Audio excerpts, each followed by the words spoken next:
Yo, what is going on, people? Welcome to Throwdown Your Questions, episode 439.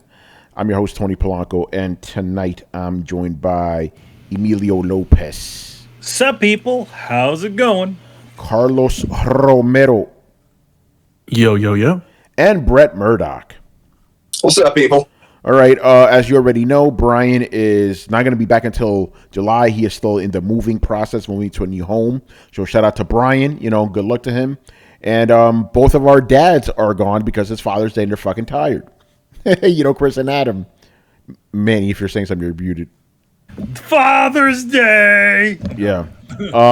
Also, this may be one of the shortest shows of Throwdown Your Questions history. We only got 3 questions. So unless you guys in the chat ask us any more gaming questions, this may be a short show. Like I've always said, the length of the show is determined by you guys. You know, so it is what it is, man. Games. What happened, Brett? Everybody's playing video games. Yeah. There's games out now. Father's Day, you know, motherfuckers got tomorrow off too. Some of us do. So yeah, lots of stuff. And not a lot happened this week in gaming. To be honest, we had the fallout of Games Fest or whatever, but other than that, we're back to nothing again. You know, after that 1 week of wall-to-wall news, you know. But it is what it is, man. So let's get into it. A first question from Mr. Jolly Yellow Nerd. Shout out to him. All right, a hypothetical question, if you will. I may spoil it by saying no, this is not going to happen, but whatever. Let's just go with it. How badly would it bode for Bethesda if Starfield bombs? Maybe Microsoft considers closing Bethesda and spreading the talent among their other studios. Todd Howard doesn't even stay around for Elder Scrolls 6. For record, I'm looking forward to Starfield, and I think it'll do well. I'm just posting a what if. We're going to go with the hypothetical, but I'm just going to say it right now. I do not see a scenario where this game flops. I really don't. Maybe I'm being short-sighted. I don't see it. I think this is going to be a fucking hit. This is a Bethesda game. This is a mainline Bethesda game. It is following in the footsteps of Fallout and Elder Scrolls. This is going to be fucking huge. It's one of the safest games I've seen in a decade. Yeah. It doesn't matter if it's a new IP, right? It's Bethesda. It's going to do extremely well. I know dudes are going to be like, oh, what about Fallout 76? That's an outlier. This is a mainline game by the main studio. This shit's going to be crazy, you know? We have a second here, so let me dig into that. What about Fallout 76, right? Because, people have selective memories, so I'm gonna set the stage here for you. Fallout 76 came on the back of Fallout 4, and for some fucking reason, not only were people expecting normal, reasonable things from a Fallout game, but they were expecting way more. So, the fact that it undelivered was kind of a 1-2 punch, right? Everybody, when it first came out, everybody was complaining. And this is the kind of thing that, I still find weird. Everybody was complaining. They were like, it looks just like Fallout 4. The assets aren't any better. It's the same stuff that they used in Fallout 4. It's not really an upgrade. Which, flash forward to, today, when we have things like Spider-Man, the new Zelda that's, reusing a lot of stuff, and that's fine. But for some reason, at that point, everybody shit their pants over it. And I get it. There's a lot of things to be upset about Fallout over, but, not only did it not provide...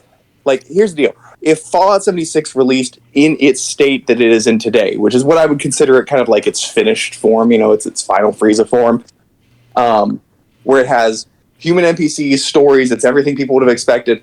There were still the criticisms, and I think they still would have been there, that people were like, this isn't a continuation, this isn't a building of the series, this is just kind of a side thing. And so people were really upset about that. So Fallout 76 landed about as badly as a Fallout game could, and then worse because of other things. So you could see Starfield having that bad of a reception, but it's not very far off. There's not that as much of a place for the message to get lost as there was in Fallout 76. It was a weird sell, and it was tough to explain to people. As Tony said, it's a new IP, but it's the same game. Yeah. Like I said, when I was watching the trailer, I'm like, oh, looks like Fallout. I know some other people bringing up other games. I'm like, I couldn't escape that. I'm like, that looks like Fallout. I don't know how you could see it any other way. Wait, Brett, here's an interesting question we just got right here from Crazy Kaiser. How do we gauge the success of this game due to Game Pass? We're gonna have to change our metrics. I mean, so I think that's a really good question, and I think that we keep kind of pounding our head against this. And the truth is, like, we have to change the way that we have to change with the times. I'm old enough to have gone through this a few times in the gaming industry, but like, shit changes, man. We went from, you know, fucking video game rags to Kotaku. So I don't expect things to stay stationary, but what that means is we're not just going to be able to look at sales numbers anymore. We're not. We're probably going to have to look at engagement. And I don't know if Microsoft is going to share that engagement, but I'm pretty sure the internal metrics that most of the streaming services in the world have gone to is hours engaged. And I'm pretty sure we're going to have to come up with some sort of formula, because, like, how do you determine the difference between an Order 1776 that has 4 hours of content and all 4 hours have been engaged by 50% of the audience, and then you have something like Fallout, which 4 hours, or, you know, Skyrim, which 4 hours is like the fucking wagon scene ride. So it's going to be really tough to tell people, to tell where people jumped off. But I also don't think that the percentage of the game, I don't think that's going to be as important anymore. Like, if you're like, yeah, they played the whole game, that matters to us in a consumer point of view, but I'm not really sure if it matters to companies as much as they engaged with our service for 200 hours with this game. And it's not the perfect answer, and it's not what anybody's going to like to hear, because that's kind of the whole live service games have put us in, right? Like, how can you expect to get as much time out of a Last of Us as you do a Fortnite? And you're not going to. So that might not be the best for motivation in terms of, like, the things that we want to see, but I think in general, it's going to encourage big games. And I would like to see it encourage, like, DLCs and seasons and things like that, like things where they continually put games out or service out in games, where they continually update them.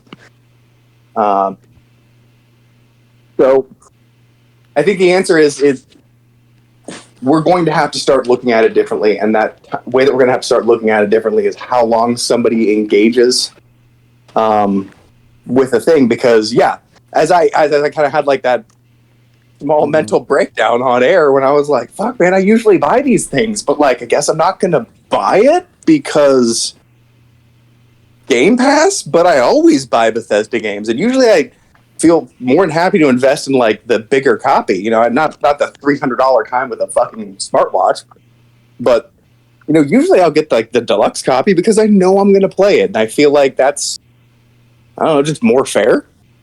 I think Elder Scrolls, I think Bethesda games are one of the very few games where most of the audience is like, oh yeah, I would have paid $150 for this game.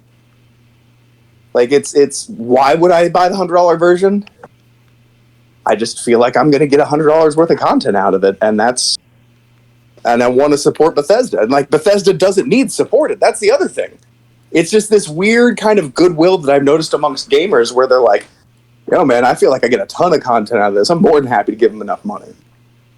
Which is, you know, I think something we don't talk... I think a lot of gamers are like that. We don't talk about that often because we're constantly getting fucking every penny fucking pulled out of our pockets. But for the most part, gamers will give extra money to things that they like and that they support just because they want to keep seeing more of it. They want it to be a financial success. Yeah, you got to understand, not every Xbox owner is on Game Pass. And I was on Twitter. I asked them, like, hold on, if you own an Xbox, why aren't you on Game Pass? And the answer I got was, I want to buy my games. I don't want to just subscribe to a service. These are Xbox guys saying this. Yeah, and like, heck, I might even buy this game even though I subscribe to Game Pass, just because I even if I just decide I want to tap out of Game Pass, like, I don't want that holding me into Game Pass necessarily. I like being able to choose, like, meh.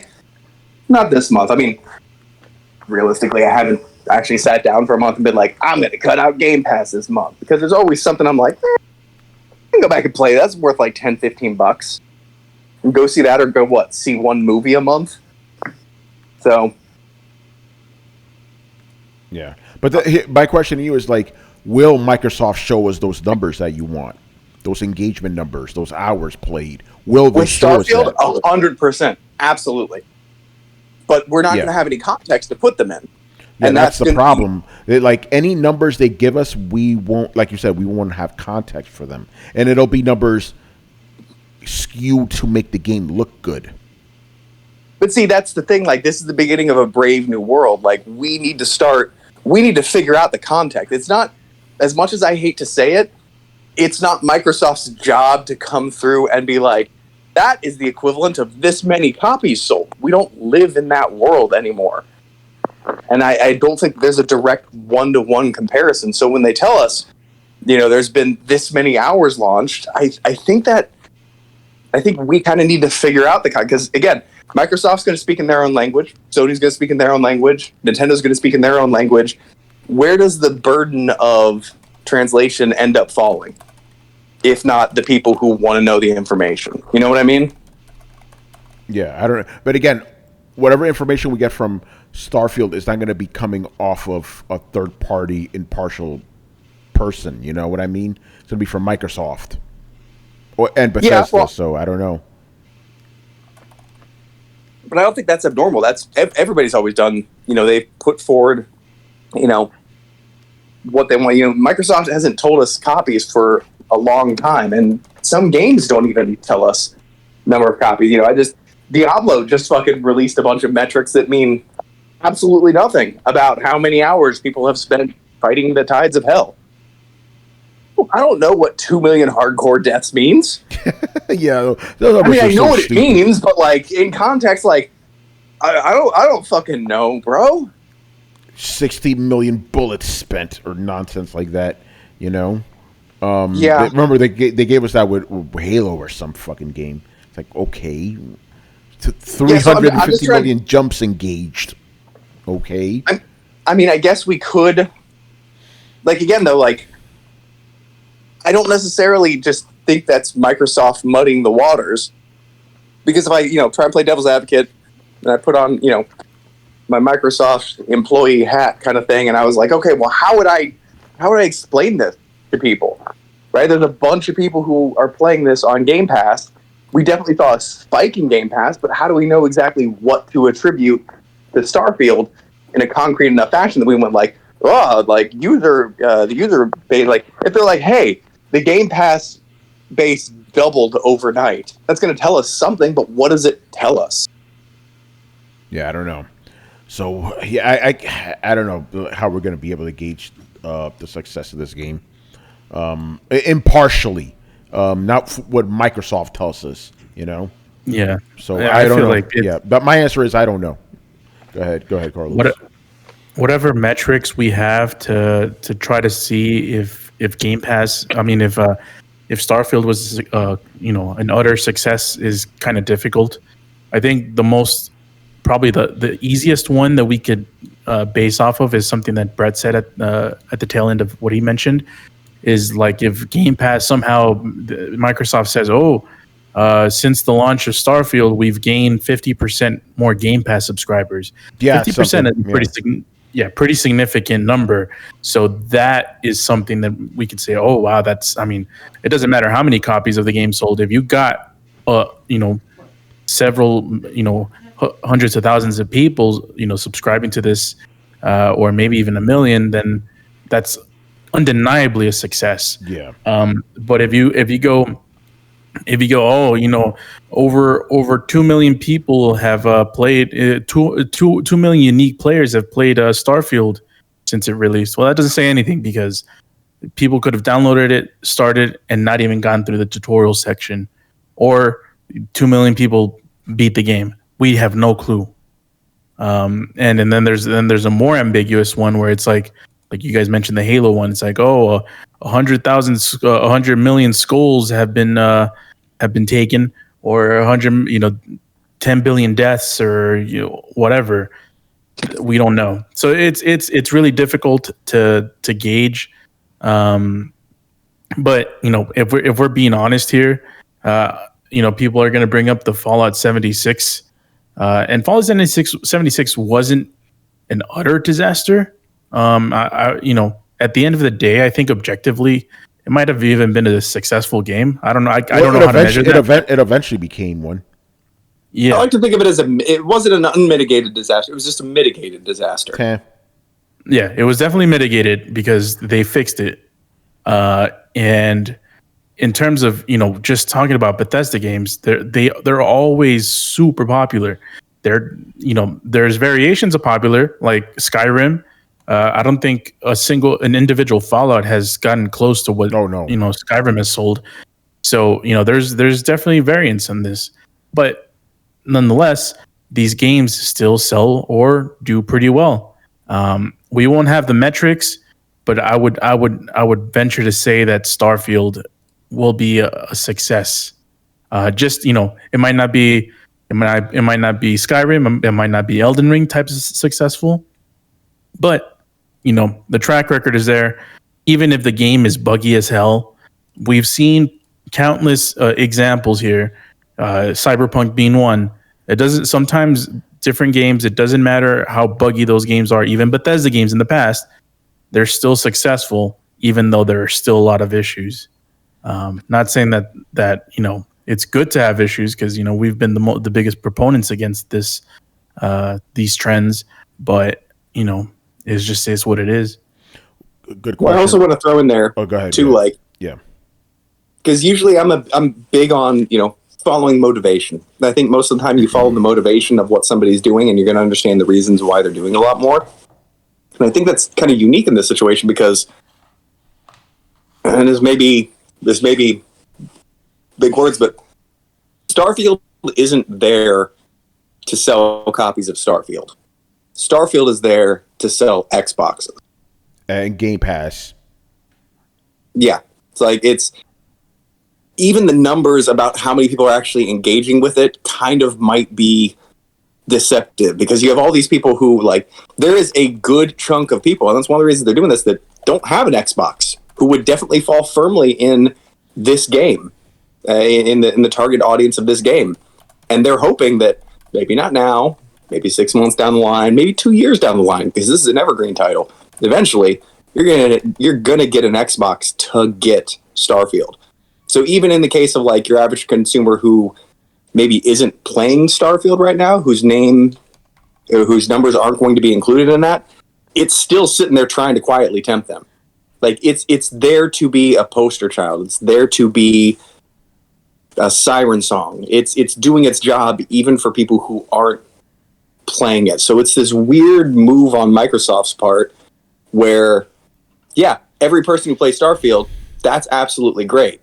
But then there's a whole bunch of people out there who they're just changing the narrative just by it existing. Yeah, Blitz asks, I wonder if when they talk about subs, do they only count brand new subs, or do they also lump in resubs from lapsed subscribers? I'm pretty sure it's the latter. Pretty sure everybody gets lumped in. Yeah, they just talk about their current total subs. They don't talk about the uptick or downtick, because I think if they open the discussion about the uptick/downtick of subs, they would need to address what the average monthly fall off from Game Pass is. And that's a narrative that I don't think that they want to push. They don't really want to come out and be like, this many people cancel Game Pass every month because they just don't feel there's enough games here. But we got X% of them back with Starfield. It's not going to be an angle they promote. Yeah. I mean, they probably know that stuff internally. They're just not going to release it to you, Oh, yeah, they definitely know that stuff internally. They're keeping a real close eye on everything they do and, analyzing the metadata for when news hits and how that works against Google search meta trends and things like that. They're definitely aware, probably to a much more finite degree than we even expect. Yeah, absolutely. So you can, for those of you that don't know, checking the history of Google search trends is actually a very common practice in business things to determine the the kind of social effect a game is having. Like, they know when they drop this news and the internet just fucking starts buzzing about it, they know that. And I think that's part of the reason that we've gotten into this kind of pearl clutching situation that we've been in now, where any news generated, even if it's bad news, kind of leads to engagement and them thinking that's a good thing. I think that's why we're there, but they absolutely know. If they came out and they're like, hey, guess what? In Starfield, nobody has shoes. There's no boots in the game. Everybody's fucking barefoot in space. They would very easily be able to track from the moment that hit Twitter to the point where it hit the general audience and kind of blew up and discussion started happening. Like, they'd be able to track all of those metrics. So they absolutely know not just who's starting and who's stopping, but what the general consensus is amongst gamers, what the reasons why people are often picking up and putting things down. Like, they've got their finger on the pulse. It's very advantageous for them too.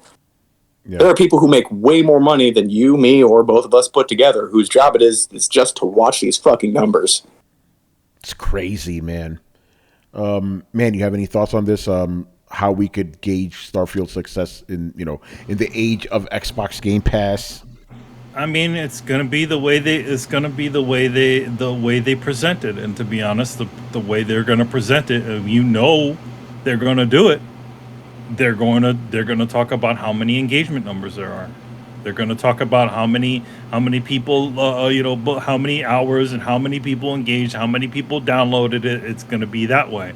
It's gonna be very similar to the way Netflix gauges their successes and failures.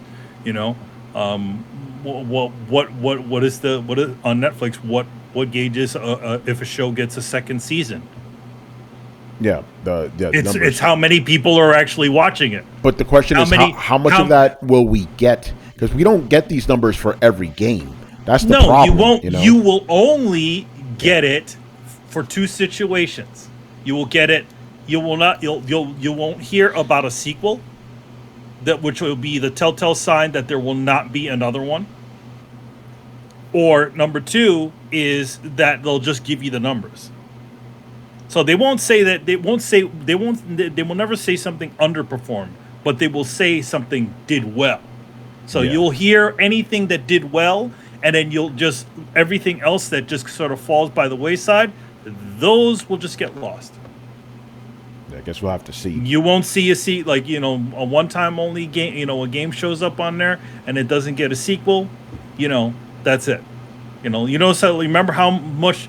So Hi-Fi Rush, when it came out, what did they do? It did pretty well for them, and then they said their numbers, right? Yep. Yeah, they did. They said their numbers, but if you were to look at actual purchases. Now that would sound like that it's not a success. Also, the other thing is that, and this is something they'll probably never tell either. How many people actually paid into the service for that specific game? Yeah. Oh, we'll never know that. We'll never know that. The only time we'll ever know that is probably from the numbers during the end of the year when Chris does his charts. That's when we'll know what things are going to be. Asterisk on that, because this is from Microsoft. They leave the Xbox portion off to the side. Yes, you're just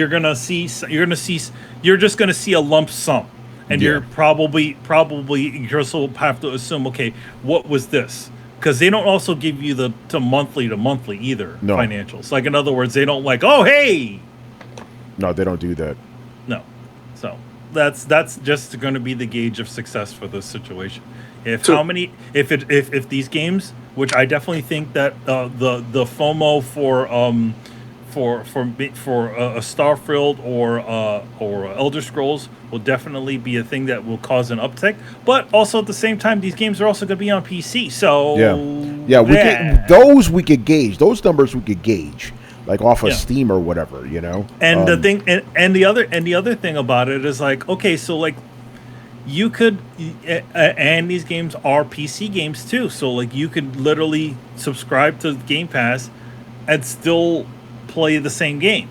In fact, you could, if you wanted to, you could literally transfer between them because it does it. I've done that. Where in other words, it like I'm on one of my computers, I was playing Hi-Fi Rush and it automatically updated it onto my my other computer, my main computer. So it did it automatically as soon as I started the thing up. Unlike Sony, you know, where you have what was it, sync errors all the damn time, and they keep filling up your notification list with them. Oh, God. But you know, and I'm sure if I had an Xbox and I have put Hi-Fi Rush on there, I'll probably be able to continue my game on there. Yeah. Just real quick, Manny, about what you said. Ace Ali goes, gross engagement numbers bullshit. I hate that Manny's right. Yeah, it sucks. Yeah, it sucks. It sucks because you cannot put a pin in it, and you're totally dependent on the company on whether what information they release or don't release. Yep. Just look at the way Netflix functions. You can literally look at what Netflix does, all of the way their different things go, right? And you can literally apply that to Game Pass. Yep. So here's my question. The only difference is The only difference is that Netflix, you can't buy the movie at the store that they have on their movies or shows that they have at the store until later on. Yeah. What's up, Brett? So I know that we can look at PC engagement, and I know that there's metadata sites that scrape like active player base and active engagement. My question is like, for the people who are playing on Game Pass on PC, are they included in that metadata? Ooh, I'm assuming they would be. I'm assuming everybody who's playing Game Pass on whatever platform is included. No. I mean, like, so we go to if I go to Steam, I'm going to see Steam users engaging with Starfield, right? But if I go to one of these other metadata sites that say like, what is the active, average player count for Starfield? It's going to scrape the internet and pull things off of Steam and other sites. But my question is, that number it delivers me, is that going to be including Game Pass or not? That's a good. I don't know. Are PC Game Pass players going to be behind this curtain, or will be because like they if so, probably are, to be honest. Probably because otherwise we could just look at PC numbers and be like we could, because most of the time you can check the success of a game or the health of a game, not necessarily the financial success, but the health of the game by checking its concurrent active user player base. Yeah. So I guess the PC performance will have to be kind of like our sample size. For that's all we have. I've said this before. I really hate how Microsoft kind of mucked everything up with this whole Game Pass stuff. Because before we could just have sales numbers. That's it. Now we can't rely on that anymore. Okay, so let me ask you this. Let me kind of pose the question a different way. It's 1993. You go to your local arcade to play the hottest new cabinet, right? The new fucking Street Fighter blankety blank blank. Yeah. Okay? How do you gauge whether that game is a critical success? Nobody's buying it. They're just pumping it full of quarters. Yeah, that's a success. How many quarters is that fucking game bringing in? That's how you gauge it. So for arcade games, you judge it off of how much money the game is making. And if you want to get like granular about it, how much money is it making at your arcade shop? It's like, okay, this shit is making more money than these games, then it's doing better. So with arcades, you judge its success by how much money it brings overall. But again, Microsoft's not going to tell us those numbers with Starfield. Yeah. They're not going to tell us that shit. That's why I feel that game sales are they're democratized. That's simple. Everybody can understand that, and everybody has access to that. We don't have access with whatever numbers you're going to give us. It's a problem. I mean, I don't want them to go back to making me buy every video game just so that we can tell who's winning. But but listen, I think we kind of have a not satisfying answer, but it's an answer. We have to use the PC sales as a sample size. That's the only thing we can do, unfortunately.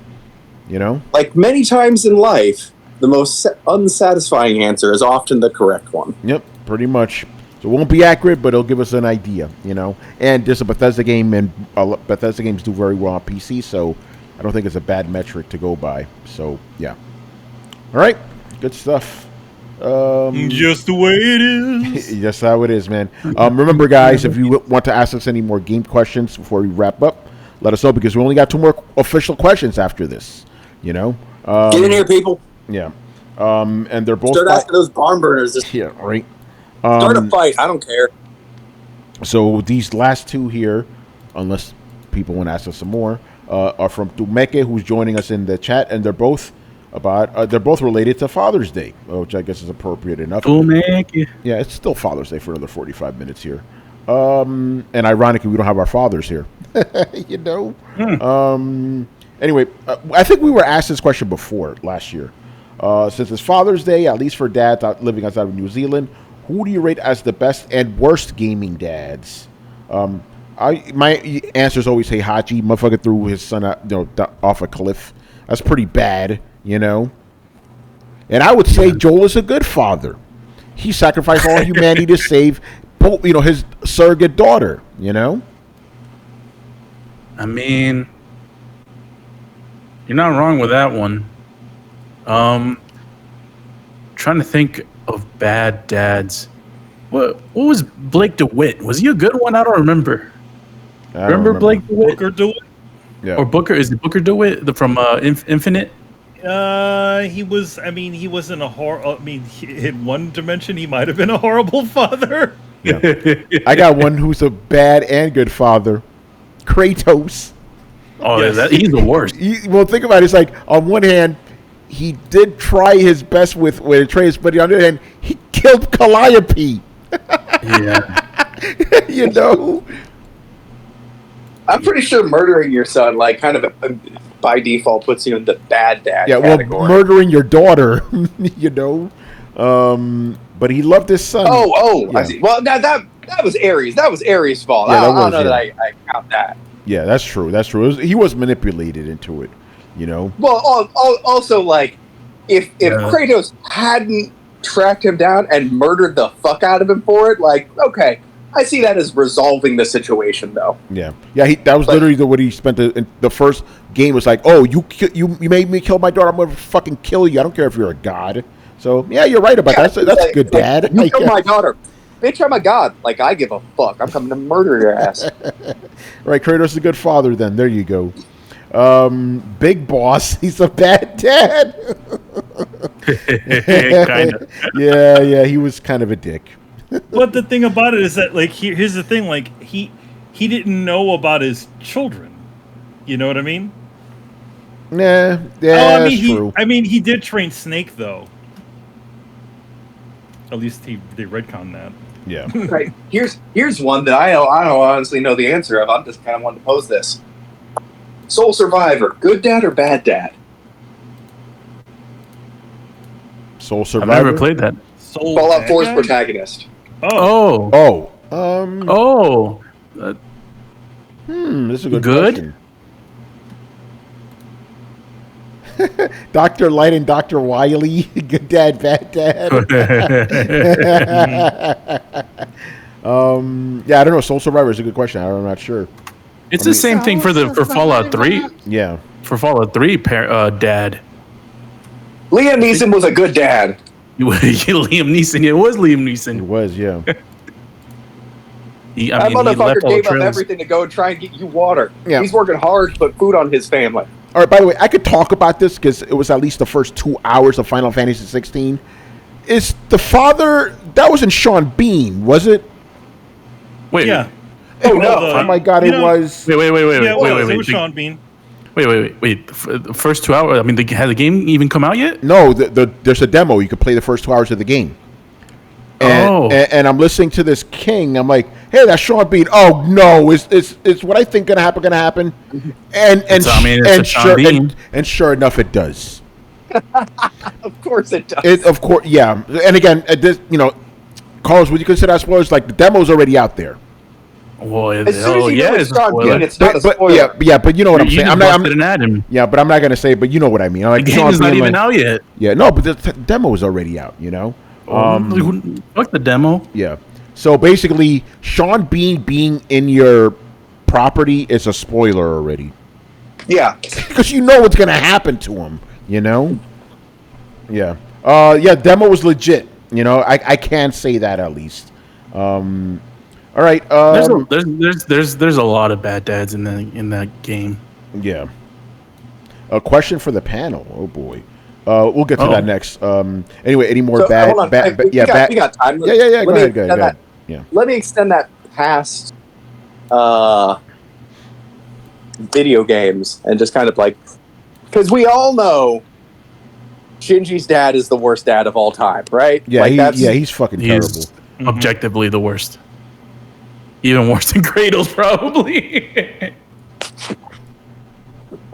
So are there any good like great depictions of dad you guys have seen recently? Like I'm actually trying to be like, I've seen bad dads. You mean outside of games?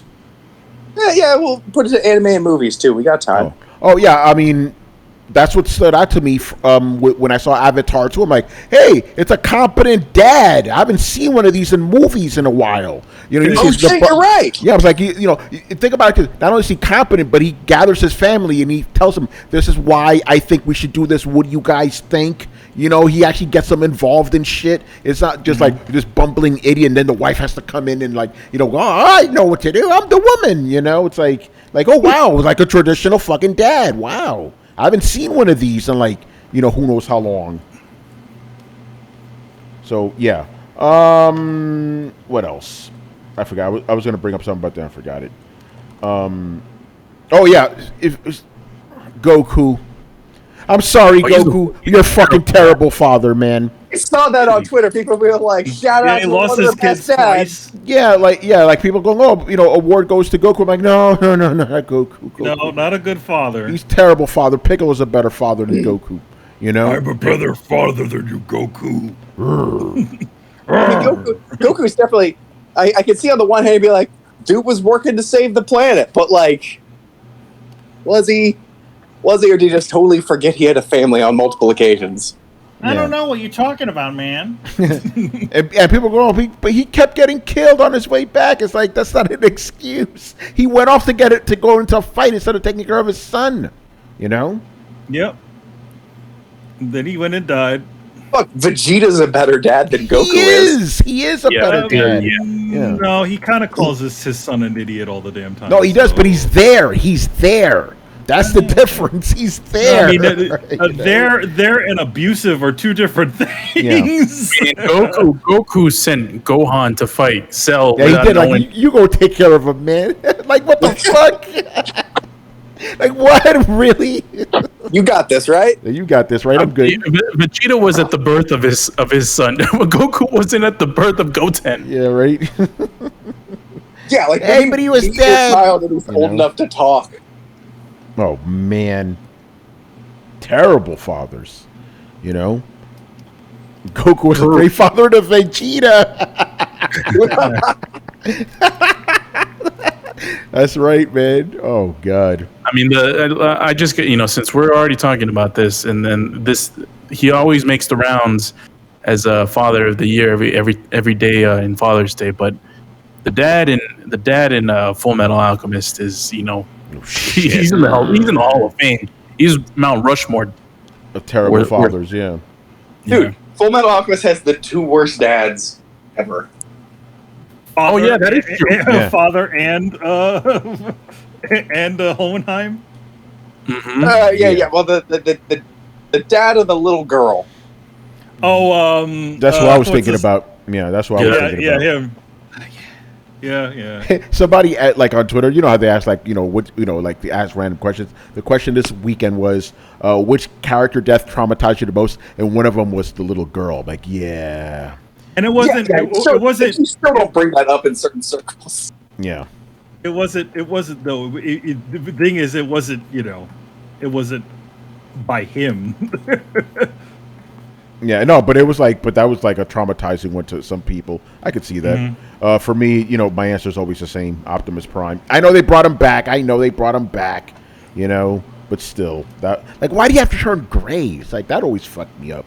Like he's dead. Like he's dead. Okay, he'll turn gray. Shit, this is a really point home. Yeah, well, that's it. End of the line, man. Crazy. They brought it back though. Man, you remember that one episode where he came back as a zombie in Generation 2 or whatever? Yeah, he did. Yeah, because they essentially had like an arc that they put all the dead Yeah. Transformers, and they all were apparently coming back to life. Oh man. So he was like zombie Optimus. Yeah, but then they had like the official Return of Optimus Prime. It's funny, like, and later, like, because when they showed it on TV, they actually added an additional thing at the end, like, and the eventual return of Optimus Prime. I remember that. I'm like, wait, whoa. Like that was in there before. Wait a minute. You mean at the end of like, because they split the movie into 5 episodes, right? Yeah, wasn't it like that? Yeah. It's on one of the DVD versions. It's like that too, where it just like the eventual return. Because the way I remember it, correct me if I'm wrong. At the end of the 5th episode, they were teasing the following stuff, like the new adventures of the new Transformers. And yeah, you're right. Mm-hmm. And the eventual return of Optimus Prime. Yeah, which also that last season is probably the worst of Transformers seasons. Yeah, it's pretty bad. Yeah, there's a couple standouts, like where Cobra Commander is on it, where he shows up in the. But that's also the episode where they turn. I remember that Rodimus, one with Cobra Commander. They turn Rodimus. I think that's the same one where they turn Rodimus human. Yes, he's like a guy in overalls. Yeah. Oh my god. Yeah. Weird. Transformers is such a weird show if you think about it. It got weirder. Yeah. I feel like. But even in like the original ones, like remember they had fucking Megatron like taking the Abraham Lincoln off his throne. He's sitting on it. It's like there's some goofy stuff too. Mm-hmm. All right. Sticking with the theme of fathers here. Excuse me. What are your favorite dad gaming moments? It could be you as a dad or with your dad. Here's what he says. As a dad, one of my favorite gaming moments is playing Super Mario 3D Worlds with my daughter and beating it together. She was so stoked to beat her first game and has since become a big gamer who is itching to get her hands on Zelda after me. Pretty awesome. I don't have any stories. My dad was a drunken piece of shit who didn't do anything with us, so no stories whatsoever from me. Go ahead. Go ahead, Carlos. Oh, I'll just do it real quick because my dad, I've never seen him ever play a video game in my life, ever. ¿Qué lo que es eso? ¿Qué lo que es eso? Es la Nintendo. Yeah. El Nintendo. Gastando la vida con esa vaina.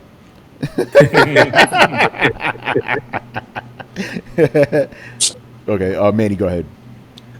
For me, so my dad sort of was always into new things. Like he was always into technology, and he had Atari when it first came out and all that sort of stuff. So when my mom and he were married, so he was always into sort of gaming. So as the years went on, me and my little brother, we would play fighting games. He loved playing fighting games with us, Virtua Fighter, and his favorite game was Tekken, and he used to like that character Eddie Goro.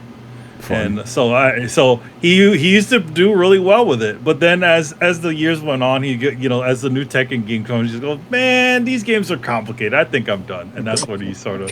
But this is we're talking maybe Dreamcast era or something like that. But before that, he was Dreamcast, or PlayStation 3 era, and that's what he sort of said. Yeah, I think I'm good. But for a while, when we were younger, he used to play with me and my brother. So that's my. Oh, and he also used to go take us to arcades and stuff like that. So, yeah, and he always sort of liked playing games. It's just as the years have gone on, he just said, I think I'm good.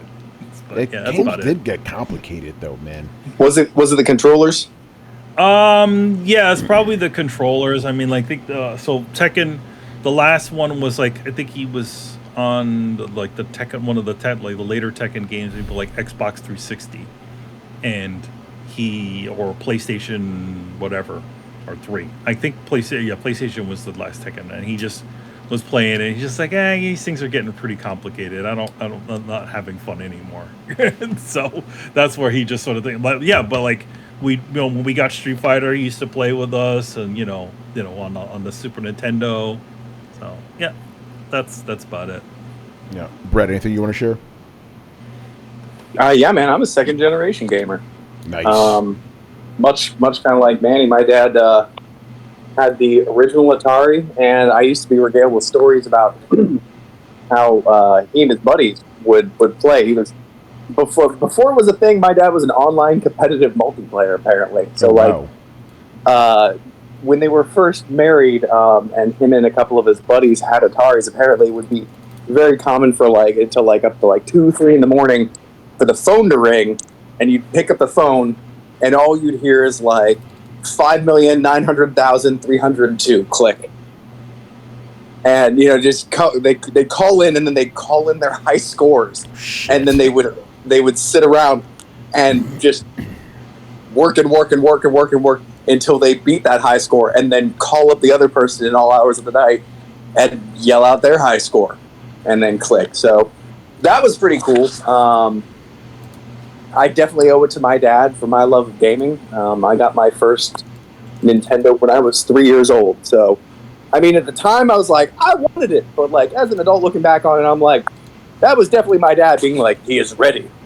Okay. So, I got my first console when I was 3, man. I learned to read while playing Zelda. First time I played Zelda, I just wandered around until I found a dungeon, and then just wandered around until I found another one. It took me so long to beat that game. Oh my god.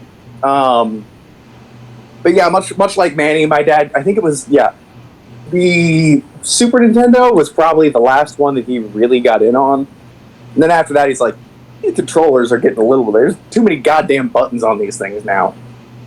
And so he kind of petered off past the torch. But yeah, man, my dad's the reason I'm a gamer in the first place. Yeah, shout out to your dad, man. That's awesome. Yeah, I think it's kind of cool.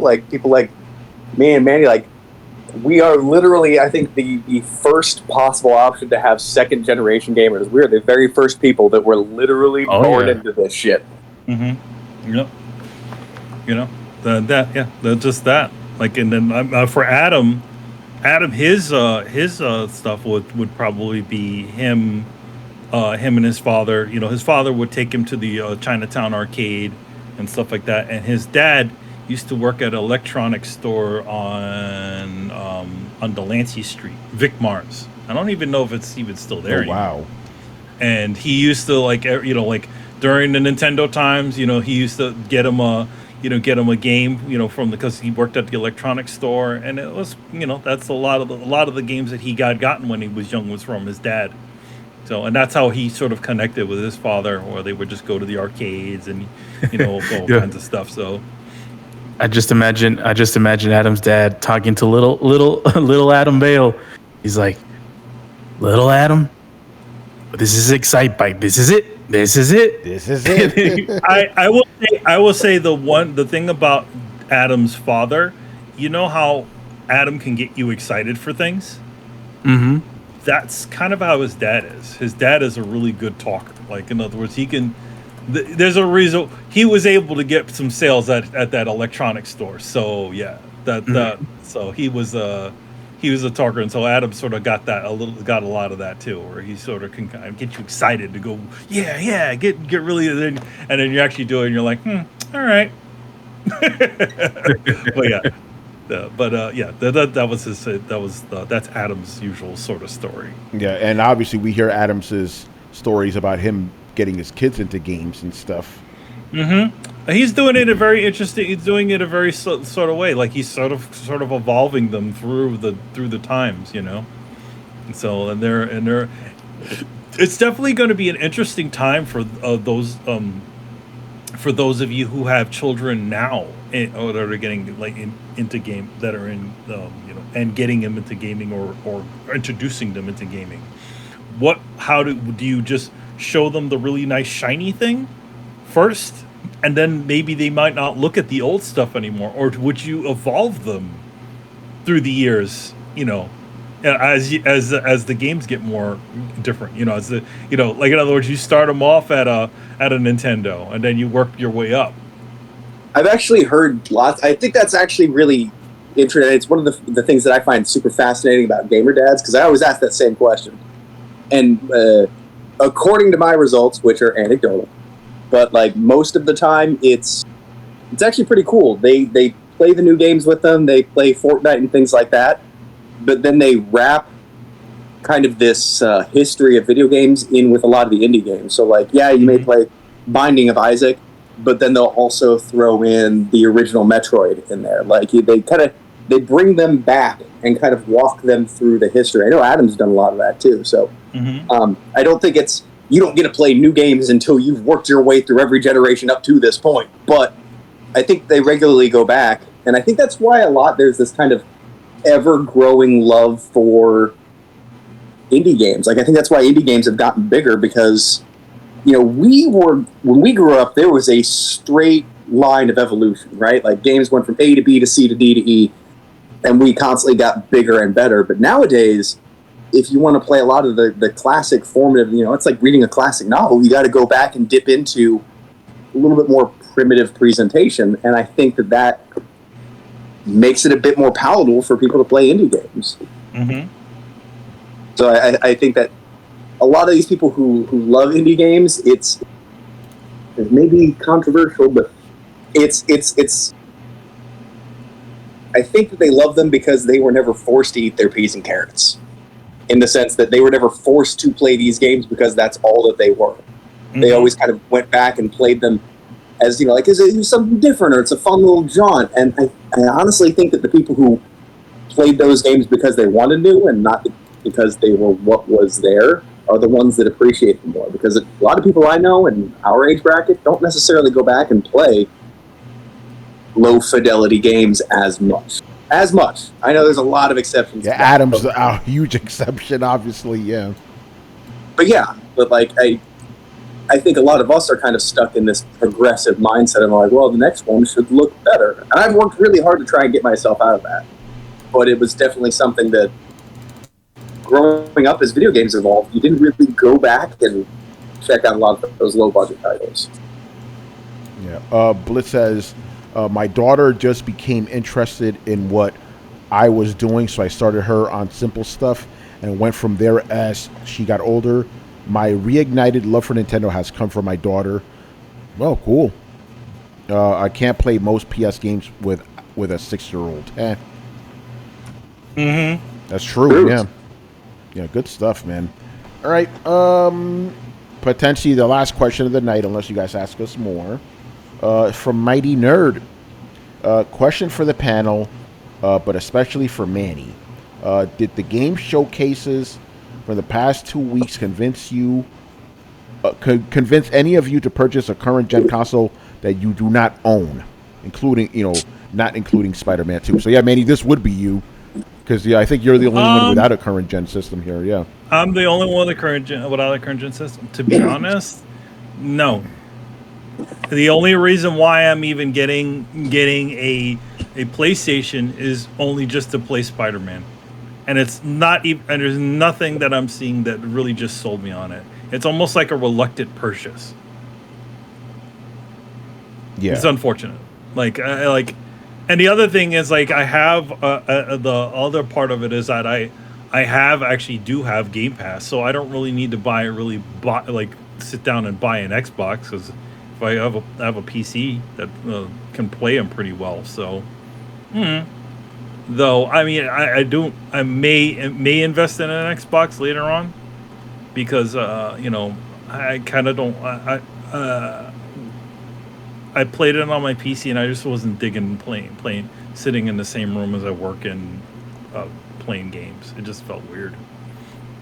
But yeah, it's probably going to be the PlayStation, a giant, massive PlayStation. So yeah. But I can't say that. I can't say it's a resounding like, yes, yeah, oh yeah, gotta get it. Yeah, it's more like, you're like, I guess I'll get it now. I guess I'll get it now, since it's the only place I can play the Spider-Man game, or I could just wait till it comes out on PC or something. Man, he's just like, ugh, fine. Like, fine, That's it. It's probably the most anticlimactic version of buying a console ever. Like, I could legitimately say I was excited to get every single generation up till recently, I would say I was definitely a lot more excited about getting. Maybe not so much the PlayStation 4 because I also didn't I think I bought that a little late too, didn't I? Yeah, you did. Yeah. So as the generations go on get further on, it seems like the returns came to diminish even further and further. So Yeah. be like, I guess I'll play it. So, Manny, I have a question. Mhm. You probably haven't thought about this. Uh-oh. Yes, sir. So okay. So you're gonna get a PlayStation 5 to play Spider-Man, What am I playing next? or that, or what else would you even want to try to do? Like, is it just gonna be like, all right, it's gonna sit there for a couple of months or a couple of years, depending on whenever the next game comes out? It might. I mean, the next game I guess will probably be Wolverine. I guess. My question is, are there any current games that you would be willing to go back to try out? Like games that have come out, since 2020. Not really. I mean, I don't really want to play Cyberpunk. What was the other one? Ratchet and Clank. I've never been. Yeah, you don't care for God of War either. Yeah, I was already done at the first of Dad of War, so I don't need to play that. Horizon Zero Dawn. I didn't buy the original. I'm not going to buy the sequel. What else was there? I think that's pretty much it. And the other Returnal, I guess, would be the That's only not for Manny. Yeah. No, never gonna touch that. I'm not a big fan of roguelikes or roguelites. So Honestly, Sony needs to do, and I know this is never going to happen, but like Sony needs to do a Game Pass kind of thing because a lot of those actually kind of hit in Manny's wheelhouse. I don't know. Well, the ironic thing is they do have kind of like a Game Pass alternative. To be honest, I don't see anything that's on there that I really care about on the PlayStation side. Yeah, I mean that's why they're not supporting it super well. But like, out of everybody here tonight, you're probably one of the more inclined to play like RDAA games. Yeah, I'll play a AA game or two, but I mean, You'll play a Stray. You'll play a Hi-Fi Rush. Yeah, I mean, like those. I feel like those interested me, but to be honest, like those things are not console sellers to me. Those are things that are like that sit alongside with whatever the console is. And to be honest, like if you look at to this day, you look at every single one of those titles that were a lot of the titles that were announced still on PlayStation 4. So if I had the urge to, if I for some reason had the urge to go wanting to play the latest Street Fighter game, oh hey, lo and behold, it's still on the fucking PlayStation. Yeah, basically all the games I mentioned, if you really wanted to play them, you could have actually. And since you didn't, I mean, Horizon Zero Dawn 2, God of War. Yeah. What was the other one? I mean, the Ratchet and Clank is not backwards. No. But you never care for those games anyway. Yeah, unless you're playing Ratchet and Clank or Returnal. Demon Souls. Yeah, Demon Souls. Yeah, but you don't care about that either. I mean, I appreciate the Demon Souls, but the whole reasoning why I didn't, I to be honest, I'm sort of have a medieval fatigue, and it still exists. so I'm kind of like, I don't. That's why I liked Bloodborne, because it was like, oh look, it's Victorian stuff. Oh good, we're not doing knights. Yeah, Manny already played Mighty Nerd goes, what about Miles Morales? Manny's already played it on the PlayStation 4. So, Hey Manny, are you interested? And this is kind of an aside from. Are you interested in Armored Core when it comes out? No, never cared for the Armored Core series in general. They look nice. They've always looked nice. Like even back in PlayStation 2 era, they always looked nice. But it was never. There was a little bit too much rigmarole that went on with those games that I didn't care for them that much. Yeah, I sort of like to be honest, like I don't want to say it's simulation-y, but there's a lot more, armor parts, head parts, and all kinds of other parts that you put on your robot to sort of get it, do different things. Sort of like thinking about armor, but I just sometimes I just want to get in the robot and not have to worry too much about any of that stuff. Yeah. I'll say this on air, not like as a convincing thing or anything like that, but like this one is looking a lot more Bloodborne-like, and That's controversial opinion. That's what at least I've heard, but I'm not really that. I really not that don't care that much for it. So That's fair. it's just one of those things. Like I mean, also like it's a very rare. If I play a mecha game, it's usually sort of something arcadey. Not to use Zone of the Enders as an example, but something more arcadey feeling than not having to deal with so much of the other parts of it. Like, hey, you put a little, hey, maybe you get a new ability and stuff like that, or you level up, or okay, that's fine. But any more than that, I'm just like, just let me shoot, let me attack things with the robot. Dude, that's where I'm at. Like, I was always a Virtual On kind of mech guy. Yeah, man. Virtual On, son. I mean, Virtual On in general is a fighting game. And that's why it worked. Like it was, you didn't the units that you used were the differences were because of the of the unit that you used. So I mean, if you had the main robot, he had like the most leveled out stats. Then you had the girl one, which was moved a little bit faster and had a different like super ability and stuff like that. So it was cool. But again, it was a very sort of simplified sort of game. So yeah, I'm not like again like right now, I'm not like I look at Final Fantasy and then I'm like okay we're going and it's cool to see them actually doing fantasy again. But I'm not sold on it. I know everybody's all sort of like up in arms like oh my god this looks like the greatest game. I'm like that's not for you. Trust me, it's not for you. Yeah, it looks like a it looks like a Square Enix game. I mean, granted, it's a Final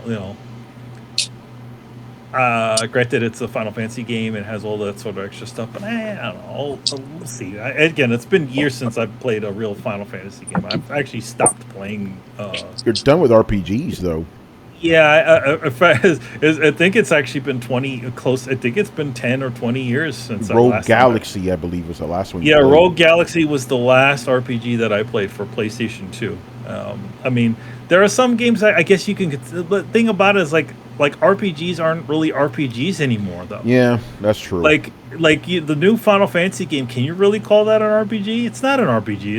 It's an action RPG. So I mean, I could definitely say it could work, but I don't know. I don't have that much interest in playing that either. Yeah, though I do have and it is medieval, I mean, yeah, and well, I mean, the 7 has there too. But if I play those, I want to play them all out at once, as opposed to piecemealing them every 3 years or so. Yeah.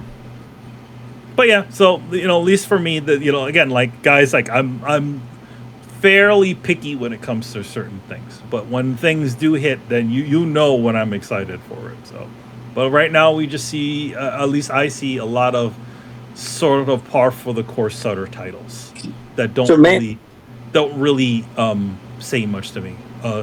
What's up? Just out of curiosity, other than Spider-Man, like as for some of the newer stuff on the horizon, is there anything that's kind of piqued your fancy? Not really. I feel like it's a lot of sort of like. I always say the worst thing that you could possibly have is no reaction, and that's where I'm at. There's no reaction. It's just in the center, neither up nor down. Don't hate or like anything. So the opposite of love isn't hate; it's apathy. Yeah, so it's really right that, and I know it sounds bleak, but I'm fine with that. It saves me money, right? Okay. But yeah, again, you see it again. You see here, like I went to bat for Stray. I love that game. It's fun, fun title. And same thing with Hi-Fi Rush. Nice smaller games so you don't need to spend 70,000 hours to play. I ain't got that time. Okay, so speaking of time, we got time, so I can ask this question. And like you and Tony are both kind of the same mindset, so I'm really interested to kind of like try and understand this a little bit more. So like a game like Skyrim or like Starfield, since it's kind of relevant right now, right? Mm-hmm. Like when I look at that game, I don't feel like you should be consuming all of the content. I feel like that's saying, like, I want to read every page in a choose-your-own-adventure story. I'm like, but isn't the point that you only do some of it, and that's what makes your experience? No, I mean, for me, for a game like a Starfield, it'd be like I would definitely want to try to experience everything, but I also don't. I'm not looking to the rigmarole of the world. I kind of don't want to like it. Mass Effect was the right amount of world for me. You know what I mean? Like you get enough world in there, but it's not so much world where it just feels overwhelming. And Starfield just feels overwhelming. Just looking at it feels overwhelming. Yeah, Brett, just so you know, Mandy and I are actually very different when it comes to open world games. Mandy doesn't really care for them. I used to like them a lot until every game became an open world game.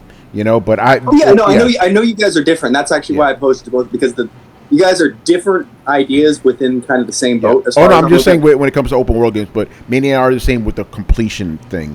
And that's you're different with open world, but the same with completion. That's why I wanted to pose it to both of you. Yeah. Brett, you already know how I'm attacking this motherfucker. Just to reiterate for you and the fans, right? I remember when I was interested in Fallout 3, I was talking to somebody like, oh man, this game has so much shit in it. You're going to be spending months in it. I'm like, I'm taking that as the challenge. I got the platinum in 2 fucking weeks. I got everything, not only in the main game, but in all the expansions, 100%, and all that shit. Like, to me, it's fun to find the most optimal way to play a game and get through it as quickly as possible, and just to optimize it. Like, I find that fun. So when I get to Starfield, I'm not going to be dicking around. It's like, okay, what is the best way for me to get through this game and do everything I possibly could? But obviously there are hitches, right? One of the biggest hitches I hit recently, and I mean within the last couple of years, was Assassin's Creed Valhalla. This game was so fucking big. After 130 hours, I'm like, okay, it's probably going to take me another 100 hours to 100% this. What the fuck can I do to get out? Right? And then you're supposed to do everything in that game. That's what I don't like. That's the thing I don't understand. Yeah. They're like, well, just do all the side missions. I was like, no, because the point is supposed to wander into town. Oh, I did all the side missions, but I still hadn't 100%ed every island yet, because you still got to get all the little treasures. The treasures don't mean anything, but it still tells me I'm not finished with this game, right? So I looked it up. I'm like, okay, I need something to let me know, Tony, you are now done. So I looked it up. I'm like, oh, getting the platinum in this game takes less time than 100%ing it. So I went for the platinum, got it, and I got the fuck out. You know, because you're gonna be like, I got the platinum, and I'm gonna be like, I just built a ship that looks like a bumblebee. Yeah. Again, that's where you get your fun out of it, building stuff and doing all this side stuff. Like me, doing everything the game has. That's the fun. Like I want to make sure the game ends up like the bottom of this drink. There's nothing fucking left. I eat all the ice and everything, But now that's not doing all the stuff. That's a whole bunch of side quests that aren't involved in the platinum, isn't it? Some of them could be. But with this game, there's no platinum in it, so I guess I'll have to use the gamer score maybe as my artificial endpoint. We'll see. Just rush the story, man. Like there's a main story. I don't. No. There's other shit there. There's other shit on the map. I have to do it. I can't just leave it. That's crazy talk. Otherwise, what is the point of me playing this game if I'm not there to just completely destroy it? Having fun. But to me, fun. That is the fun, Brett. I know. Dude, I find your take on gaming just. It's fascinating. It's awesome because it's the polar opposite of mine. Where I'm over here being like, I don't want to do the story because that means I have less game to play. So I built a cool ship and I started a spice trading route. Yeah, no, I'm like that's that's cool. Don't get me wrong, but it's like I need actual clear objectives that are listed. I don't like making up my own stuff. Give me a set of things to do, and I will do them, and that'll make me happy. I'm the checklist guy. I love checking shit off. I love that shit in real life and in games. We're motivated by different. Here's the thing. You want to finish all the things in the game. I don't want to leave the first zone until I absolutely have to, because then I know when I've cleared out the first zone, I've done all the stuff there. That's stuff I can't do anymore. You only get to play the game for the first time once, so I'm going to be going around. I'm going to be sniffing all the flowers on this one. Yeah, but again, it's just difference of personality. Like Yeah. I'm like again, like even when I eat a meal, right? It's like okay, like let's just use McDonald's or whatever for example. Okay, here's my McDonald's. Here's a burger. Here's fries and a drink. I do them in order: fries, burger, drink. I don't go. Okay, let me take a couple fries. Let me take a bite. Let me take a drink. Like no. No, you got to be in order: fries, burger, drink. You know, and that's the way I am with games. Min-maxing his dinner. You're damn right, every single time. You know, that's the way I am with games. Like, okay, I'm in a new area, finish off all the side quests, do the main story. There may be more quests that unlock. Finish all that when you've completely cleared this map, then move on to the next one. That's why I was in the fucking hinterlands in Dragon Quest Inquisition for like 30 hours. You know, I was like, no, we ain't moving forward until this motherfucking map is done. You know. Okay. In fairness, though, that shit pissed me off because the hinterlands was like 3 times bigger than everywhere fucking else. Yeah. So you're like, oh, I finally got the hinterlands done. I got so much of this game left. I'm like, no, not as much as you think. They really front-loaded that shit. Yeah, they really did, you know. And this is why I couldn't stand motherfucking Breath of the Wild, man. There's no mission objectives. It's just do what you want. I'm like, no, give me fucking I hated the fact that there's towers in the game. You go to the towers, and then they don't tell you all the side shit around you. I'm like, what is the point of this? So I had to go to YouTube to find out what was in every map. I'm like, I don't want to have to go to YouTube. This is what we had to do like 15 years ago. We had to play these fucking games, so they didn't tell you everything. So I'm like, it's so fucking frustrating. Give me a list of shit. Let me finish it. Let me have my fun. Don't deprive me of that shit. Fuck that game. You know. Anyway, you know me, man. Every single episode, I got to get in one on Nintendo, man. You know. Anyway, that was a good question, Brett. Thank you for that. By the way, I like to eat my fries same time I eat my burger, and I drink at the same time. Yeah. Yo, I put my fries on my burger. Oh, excuse me, Brett. I hope you don't dip your fries in your drink. No. Like, how crazy do you get? 'Cause that's how my works. Like, if you're gonna do that, you may as well do this. You know? Nah, dude, fries on a burger is fucking delicious. Yeah. That's not even like fries in a milkshake kind of thing. Like, get a double cheeseburger, throw your fries, slide your fries up between those patties, eat it like one big, horrible, depressing sandwich. I do like what do you call it? Potato chips on sandwiches. See, there you go. I'm a big fan of that. Yeah. Oh no, I'll mix it back because it's still one thing. You know. Mm-hmm. You know what I'm saying? Yeah. Like, it's still one thing. It becomes one thing. Yeah, it's still one thing. Like, if you go, hey Tony, okay, you don't mix your fries and your burgers. But what if you put fries in your burger? I'm like, okay, I'm not gonna do that, but I'm like, okay, but it's still one thing. You know. Here's the thing. Here's the thing with me. The reason why, you know, it's commendable the way that you do it, Tony, but it will never work with me because if I'm eating fries and I finish the fries, sometimes I'll get like half full, maybe. Yeah, that's the thing. You got. Yeah, I that's the problem I always have to face. It's like, okay, because let's just be honest. The thing I really want to eat is the burger, right? The burger, yeah. You know, but it's like the fries are there, and I like fries too. You know, but the thing is, I don't want to finish on the fries. That's anticlimactic. I'm here for the burger. Exactly. You know, like I remember I learned this. Like I was traumatized when I was a kid. It's like my mom would bring me dinner and shit. Like, oh, the chicken. I eat the chicken. I was like, fuck, I gotta eat all this rice now. And then it's like tone, and then the mind hack. I'm like, eat the rice first, then the chicken. You know, it's like, oh shit, blew my mind away. You know, but you're right. You also have to consider which one is more temperature stable. If you eat the burger first, those fries will be fucking ice cold by the time you get to them. Yeah, I don't care about that too much, but that is a good point, and I may start thinking about that now. But you're right, though. It's like you gotta eat the fries first because they're gonna get fucking cold. Like the burger's gonna maintain its heatness, right? I know that's not a word, but let me go with it. Cold but it's burger, like, so much better than cold fries, right? Like, I agree. I agree with that. Truly cold fries are a fucking abomination. Like, they don't have to be hot, but like... Brett, I got one for you, man. Mozzarella sticks, you better eat those motherfuckers fast because you don't want them cold. Oh, you know? Yes. Amen to that. Ditto. You know? Second. Yeah, which mozzarella is weird sticks, because, like, you can't be like, I can't eat cold cheese. I'm like, bro, it's just different. Well, it's not. It's the crazy thing about mozzarella sticks is their life expectancy is like 5 minutes after they come out. Because after 5 minutes, you take a bite on it, and it's just gonna be like a cold, stringy cheese. It's not even gonna be what it once was, man.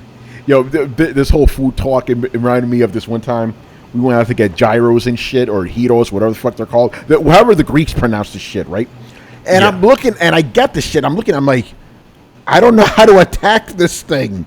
Like, I didn't know that. I'm like, how do I eat this thing? So I'm staring at this shit for 5 minutes, just trying to figure out, like, how am I gonna, how am I gonna, I think I eventually figured it out, but it was like I was just staring. I'm like, I don't know how to, because again, I'm trying to optimize the best way of eating this thing, but I don't know how to attack it. You know, it's like, and then you gotta just unhinge your jaw. Yeah, right. You know, but yeah, man, good stuff.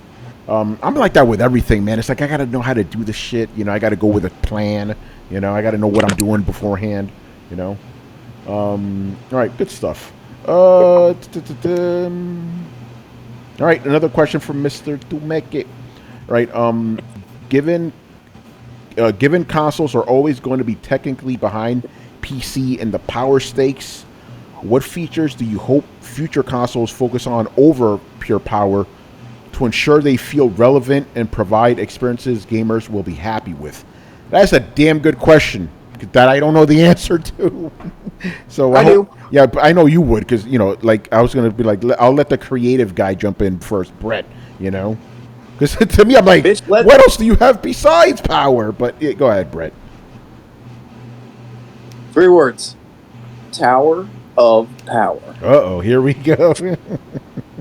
Modular, baby. Modular, right? Yeah, just let me upgrade my fucking console, man. There's still, like, it just makes no sense even when you're looking at it from a resource point of view. Like, I get that you can only upgrade something so far, but, like, when you rebuild your PC, those fans and shit are still good. It's just honestly wasteful not to be building on top of what we already have. And I know that we can expand our storage, but, like, bro, instead of, like, a mid-console or a mid-gen refresh, like, give me, like, let me just turn the console around, pull out a little drawer, slap in a new $200-$300 upgrade core, and fucking go off, right? The N64 did that shit with the power pack, and I realize that there's minutia to that, but, like, bro, it's not like we don't have the mechanisms for upgrading a PC already as a thing. And it's not like we don't already have 2 SKUs at least for each console in every fucking generation. Right? I'm not saying, like, you need to be able to upgrade it by increments that, you know, so there's 10 different versions up there, but, like, bro, instead of selling me a mid-gen refresh, sell me a mid-gen upgrade. Yeah. What about the rest of you guys? What can consoles offer you besides full, you know, more power? Mid-gen, like upgrade? No, not mid-gen. Just a console in general. Like, what can a console provide to you that besides power that a PC can't? Well, here's the thing. That's a tricky question for me because, and I've mentioned this in the past. Yeah. I've always said that Microsoft needs to capitalize in the fact that they own Windows and they do Surface tablets, and just do the next Xbox be a Surface, kind of like a Surface tablet hybrid. And, you know, Surface tablets are pretty well powerful, and their Xbox Game Pass is going to do mostly streaming anyways. So if you have a Surface tablet that does Windows, you can do Windows, you can do Game Pass. It has everything, Xbox branding. I see that as a win-win for me. Sony, it's a lot more difficult, but, you know, Microsoft has, you know, the luxury of, you know, having all that stuff. So I don't see why that marriage hasn't happened yet in terms of Surface and Xbox. Yeah. I can't answer this question because I'm like, that's the only thing I want. Power. Give me more power. You know. Limited. Because the thing is, the console already does the one thing that PC doesn't do that's better. It's easy. Turn it on and you're good to go. That's it. PC, I still got to do, even just to play on PC, because I play on my TV, so I still got to do some bullshit to play it. So, yeah, consoles are just, you know, easier, for me at least, easier. So they got that down. Consoles are already doing that right. Yeah, that's what I'm saying. They're already doing that, so that's why I can't answer the question. You know? Well, I think the thing that, like, the answer to the question is, like, yo, the reason consoles are still used, even though they're subpar performance-wise, is because they do all those other things so well. And the other things they do so well are ease of access, comfort, and flexibility. Right? Like most consoles, you just boot them up. Don't need to fuck with anything other than maybe downloading your thing. It's already in your living room, which is your most comfortable space. Ergonomical, like you don't have to pull out your keyboard. You just grab a controller and you hold it and you're fucking off to the races, right? Like there's no setup. You can set it down. Like even in terms of like, I'm sure Chris is going through, like when you got a new kid, like even just settling down with a keyboard and mouse, more trouble than just picking up your controller and putting it down and pressing the pause button. No. So well, I mean, I don't play with keyboard and mouse on PC games anyway, you know. I do it with a controller as well. I really replicated a console experience with my PC as much as I could, you know. Well, yeah, but that's what I'm saying. Like, that's the things that console brings to the table. It does so well that it's kind of almost bled back into some of the PC space. Yeah, absolutely. Yeah, I 100% agree with that. So go ahead. I don't think that there's in terms of answering the question of like what can console do to make up for not having the power. Like, bro, it's already doing that. It's one of the reasons, you know, like consoles, I'm pretty sure, are more popular platform than PC, so like they're already doing it really well. Yeah. I don't think the question needs to be, you know, what can they do better to compete? I think it's actually the opposite. What can they do better to service the PC platform? Because like consoles are holding PC back. So it's already there. It's already a question of, you know, they're too successful at doing this other stuff. So I kind of take the question more as, and maybe I ran off with it a little bit on this one, like what can consoles do to kind of make up that difference? What can they do to kind of close that gap a little bit? And that's why I said, you know, it needs to be modular. It needs to be, if consoles get more powerful, that's going to allow PCs to get more powerful, which is going to allow game development to get more advanced. They're going to push games a little harder, which is going to kind of raise the bar for consoles in general. So it comes back to power. It comes back to the inherent problem is that consoles are underpowered, and how do we fix that? And there's no other way to fix that than finding a way to give them more power. And either starting off from a better stance from the get-go, which means probably more expensive, more high-powered consoles, or some way to upgrade them, including upgrades or mid-gen refreshes or that kind of thing. But I think that's probably why I'm having a hard time answering this question, because, like you said, consoles are already doing things PC can't, and doing them very well. And there's a reason why consoles, you know, are the biggest gaming platform outside of, I know mobile's technically the biggest one, but, you know, for real gamers and shit. Dumeke says, the problem with consoles and power is you'll always end up disappointed. It can't do shit. 30 FPS complaints. They always have to skimp on whether it's GPU or CPU. But the thing is, you should know that going in. You should know when you're buying a console, you're gonna not get the very best possible. And I think that's why a lot of people are complaining, because they expected, you know, these consoles to be better than PCs. Yeah, they were better than PCs from a couple of years ago, but not now. You know, so I mean, you have to go in. I'll let you go up. Let me finish my thought here. You have to go in knowing you're not going to be getting top line. You're always going to be concessions, you know, but at the same time, you're going to get some things that are not PC, like ease of use. So it's all balances out in the end, you know. Well, it doesn't have to be that way, though. No, I'm talking about how it currently is. By the way, Brett, that's always a thing with us. It's like I always focus on how it is now. You focus on it doesn't have to be. I'm like, I don't care how it doesn't have to be. This is how it is. No, I'm actually agreeing with you. I'm going to kind of use you as an example here. Like, we can have consoles that can do all of that stuff. I'm going to tell you why we can't. Tony, how much you spend on your PC? Probably like $3,200 something, probably a little more than that, but yeah. Okay, and how long will that PC last you? Probably good 5-6 years. That was, you know, okay, just like. So, by the way, just for the record, my last PC was also around $3,000 and lasted about 5 years. So that's kind of the general plan. Yeah. Well, you gotta clarify though. It can last you way longer than 5 years. It can last me. It's just I'm talking about for me. Like I don't want to stick around with a PC that long. Like that's gonna even already now. I'm already like you're already kind of underpowered there, bruh. You know. But I'm talking about for me. My last PC that should probably could have lasted a good 10 years. You know. Okay. But it's just a personal thing. It's like I want to upgrade my shit and I'm willing to pay as much as possible to get the best experience. You know. But no, and I get it, and I realize you're an extreme example here. Yeah. But my point is kind of. Buying a PC doesn't really last all that much longer than a full console generation. It doesn't. You know, as a matter of fact, that's why I picked that number specifically, Brett, because that's how long a console generation lasts, 5 to 6 years. You know. Yeah. So you're already looking at you're gonna put. You may not have to rebuild it every time, but you're gonna put a lot of money in. Yep. Let's just say once a console generation, right? So. Practically speaking, what's the difference between that and a $3,000 console? Nothing. Not really. Tony can video the thing edit. is, I was about to say I can't stream and shit on my console. Actually, I can, but yeah. But that's the thing. With a PC, you get more than just gaming. You know. Yeah, but practically speaking, if I wanted to build a quote unquote console, which is glorified Steam box. I could build a quote-unquote console that does all the things that you want it to. Problem is, it's going to cost as much as a PC. Okay.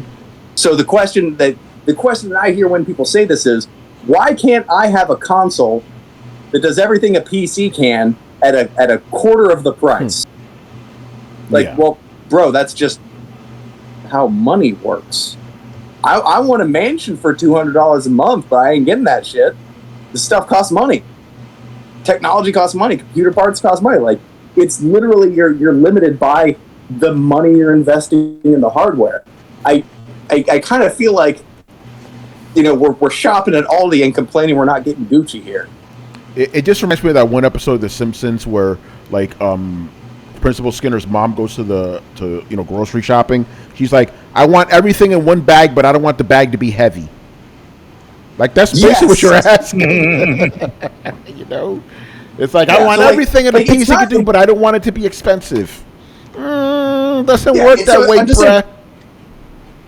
It's not impossible to shove a bunch of high-tech stuff into a PlayStation shell and have that, just smoke everything on the market for a good 5-7 years. That's possible, but that's called a PC, and you're going to pay the same amount. Yeah. So we can get these things, and we could even get these things from Sony or from Microsoft. The question I have to kind of turn back on you is, are you willing to spend $1,200 on a console? On a console, fuck no. Because it only does one thing for me. That's what you would need to spend to get this stuff. Yeah. Even like, and there's optimizing, there's onboarding, there's all kinds of things that you can do to squeeze out more with less. So like, yeah, you can probably even get better performance than the equivalent specs on a PC for the same price point. But even if that were the case, even in that fucking perfect world, let's say you get a $2,000 PC in console form for $1,200. You gonna buy that? No. And not even you, but like the people who like the general you on the internet, not even our audience, but like the people who are like, why can't I have 60 to 90 FPS on everything? Are you willing to buy a $1,200 console? Because you can if you were willing to buy a $1,200 console. If there were a market for this, and you were willing to fill that market, it's not like this isn't cold fusion, man. There's not technology holding us back. No, you're right. That's a good point. It's like you want it all, you got to pay more. That's just how it is, man. If you really, really, really care about graphics and performance, get a PC. It's just how it is, man. Otherwise, enjoy your console, bro.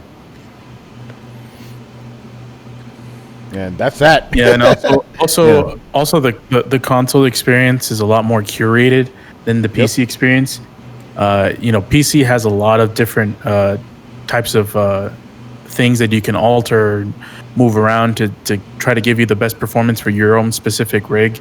And with consoles, they only give you like one or two options, and it's kind of limited in that way. Yeah. So that'll probably have to change too, to change that perception. For example, the PlayStation, I don't know if it does it now, but for the longest time, PlayStation 5 didn't even do 1440p. No. So it's like, It's gonna look great on my 1080, baby. Yeah, so I mean, the more we talk about it, the more it kind of sounds like, okay, so you just really want a gimped PC. That's what these guys want, you know? And that's fine, but like, y'all still gonna have to pay for the hardware. The thing about the thing about it is like the sad part of all of this is that because of the way technology is sort of it's not even that long before where a console is already defunct. Yeah. Like if you were going to get like the high end, like an actual high end, like what we were getting from, you know, the jumps that we were getting from before, you're not going to get that. I don't know. It's No. only going to be slightly over what was, what slightly, touching or slightly over what's already available.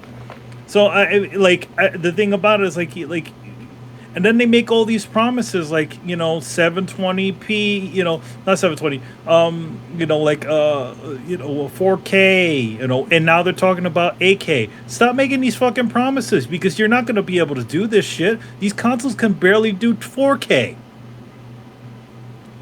Yeah. To be honest, obviously they want to make, it's like the TV technology is not even, hasn't even caught up with the console haven't caught up with the PC. The console haven't caught up with the TV technology yet. To be honest, I would say aim low, aim at the point where you can provide a decent image of 2K image at 60 frames per second, and then you can run your bullshit upscaling thing, which like most things are all running upscaled anyway, because I don't know if you know, and I think I've said this before, the effects industry does not master everything in 4K. In fact, there's only one studio that ever really did it, and that was Avatar. Everything else is a 2K. So we're looking at everything all upscaled anyways. So, yeah, just do it that way. But I'm telling you, this is why I don't think the future of consoles is graphics. I like this could be me looking into a very cloudy crystal ball here, but like I foresee in the next 10 years, I think Microsoft's God, this sounds so fucking fanboy. I feel like Microsoft's got a bit of a secret weapon, in that they are hip deep in this AI research. And I think that if Microsoft in the next 1 or 2 generations onboards kind of Jarvis AI into their console, that's going to be game over, right? Like if one console has NPCs that you can interact with full dialogue that remembers you, and it has like an onboard personality that remembers how you play and alters your experience, and like imagine having like a DM all the time, right? Like, so the guy who's the antagonist in this new game can slip in and it already knows some of your personality traits and can adjust your gaming experience accordingly. Or all the NPCs can actually remember you and talk to you. Like that's going to be a big thing, because graphics are one thing, but we've been hitting that ceiling for years, man. If you change the way gaming plays, that's going to be a big deal. And I think that's important because most of that stuff is going to be street. Like you're not going to have the hardware in your Xbox to run this kind of AI thing. It's going to be kind of hooked up to a server farm fucking somewhere. But the fact that they've got the technology to do that, I see no reason, like, and I'm actually curious about that to you guys. Like, would you be interested in having an AI onboarded kind of compatible console? Is that something that would draw you to a particular hardware? It would draw me away from it. Really? I don't understand. Again, I'm so against all this AI shit that's going on now. I don't like, even no. understand. I don't even understand why would I want any sort of additional AI on there already? Because it would basically replace the shit AI that goes through most of your games now. But to be honest, the thing about it, like there's a fine line between fun and then just having a thing wail on you. And to be honest, I feel like a lot of times people don't want that. Yeah, I honestly feel the reason "quote unquote" AI is "quote unquote" dumb is because they know if they make the AI better, they probably can make it better. We've had games that had good AI, like Fear. People won't play those because they won't be fun because they get their ass kicked all the time. Yeah, I mean, there's a fair amount of stupefaction that happens with games. In fact, your favorite game franchise of all, Demon Souls, there's not a lot of AI going on there. It's a lot of pattern recognition, mostly. Well, and input recognition, and I fucking hate input recognition. You know. Yeah, so I wouldn't be down for that. Yeah, I don't. To be honest, I don't. AI is like a buzzword, and to be honest, like I don't really like. The only thing that we're gonna serve up. We're gonna serve up either Jarvis that just talks back to you, which I don't fucking want. I don't care. You know, to be honest, I don't want to talk. I hate fucking Siri and all those other dumb programs where you got to talk to them. I don't care about that shit. To be honest, I find that. I want to do it myself. If I'm going to go turn on the lights, I don't want to tell the fucking computer to turn my fucking lights on. I'll flip the fucking switch. Walk over to the corner and turn on the switch. to tell the thing to turn my TV on. I got a remote control. I can turn the TV on that way, or I can walk up to it. I don't need like your PlayStation your PlayStation and your Xbox right now all have voice commands. Do you use any of those? I don't mean that. I mean in game. Like right now, gaming is for the most part something that pretends to be alive and interacts with us, but poorly. But the thing about it, why do you want it? Why want it to be alive? Because the thing about it, partially why you're even playing games is partially because of the hyper reality of it all. If you're just gonna have a thing just to sort of recognize every single bit of shit that you're gonna do, that's fucking intrusive. Your fucking phone does that shit, and it's already annoying. So like now it's like, okay, hey, by the way, I saw that you were searching blah blah blah the other day. How do you feel about that? Fuck you, man. Get out of my head. Stop looking at my fucking history. Because that's all it's gonna be. It's just gonna. It's not gonna be like AI for the It's gonna be AI for the sake of like, oh, everything's gonna get better. No, it's just gonna be intrusive and try to predict the shit that you want to do. No, I mean more like in companion, like Fallout companions kind of thing. Like, why should we be limited to 4 dialogue options? The thing about it, like, okay, so what you want to have? You want to have a full-on conversation with your AI people? I mean, at the very least, I'd like it to be able to like handle more than 4 standard dialogue trees that all mean the same thing. But the thing about it is, like, just real quick, Brett, going back to the whole completion thing, if there is an infinite amount of dialogue, I will lose my fucking mind. Why? Because I'm the guy that right there, I will stay with an NPC until I go through the dialogue. Or like, okay, I finished all their dialogue, I could finally move on to the next guy. If it's just infinite, I just won't go because I'm just gonna be talking to the same guy for 8 hours trying to get to the end of his dialogue tree, but he doesn't have an end. So why should I even start if there's no end to this? You know? I agree with that, Tony, but that's only, I think, because like that's a learned habit.